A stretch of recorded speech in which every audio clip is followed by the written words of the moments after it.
Hi everyone welcome back to Rashmi tutorial.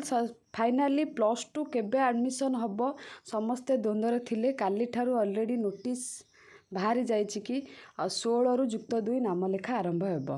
तो संपूर्ण ये वीडियो रे आमे जानिबा कौन केमिति रही प्रोसेस।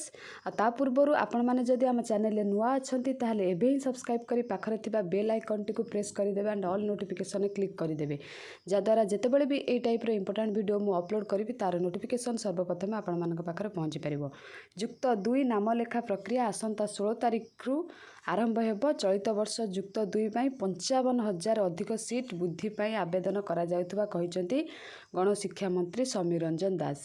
माने बहुत सारा पिला 10th रे पास करिसंती आ कंफ्यूज होइतला हमर हबो कि नाही जेहेतु पिला पास करबा तुलना रे कॉलेज सीट कम थिला किंतु सेही चिंताटा एबे जाइछि दूरे जाइथिबो काहेकि ना 55,000 सीट बढ़ियो माने सब पिलांकर एडमिशन हे जिवो। ता सहित एति सहित विज्ञान पाठ पाई भित्तिभूमि जांच करा जाउछि। ए संक्रांत रे प्रमुख शासन सचिवଙ୍କ अध्यक्षतार बैठक होई विभिन्न प्रकार आलोचना होईची।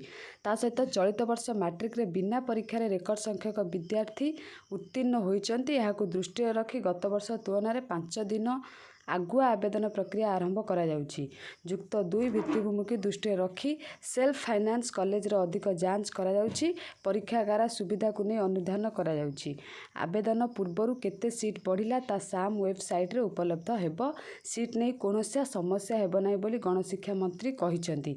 माने जो पिला माने भाबुचंती कि हमर कम मार्क अछि सीट हबनी से टेंशन आपण आदौ भी नियंतु नाही।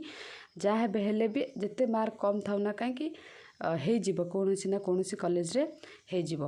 ता सहित सही पर ऑफलाइन मैट्रिक परीक्षा देता विद्यार्थी को खाता देखा 12 तारिख रु आरंभ होगा जाउची। सही पिला को यथेष्ट सुजोग दिया जिवो। दशम द्वादश पई जेउ गाइडलाइन रही नवम एवं द्वादश पई मध्य समान गाइडलाइन रहिबो। किंतु एतिकी आपण माने जानि कि खुशी होंतु कि आपण मानकर अगस्त 16 रु +2 एडमिशन हबो आ सीट बढ़ी आपण मानक पईका दुईटा खुशी रो खबर। आशा करूची ए वीडियोटी आपण मानक निश्चय सहाय्य करिथिबो। सेतिपाईका निज सांगसाथी सहित शेयर कर दिंतु सो दैट से माने भी न्यूज़ टी जानी पारिबे। आ लाइक करिवे निहाती ता सहित कमेंट भी करिवे।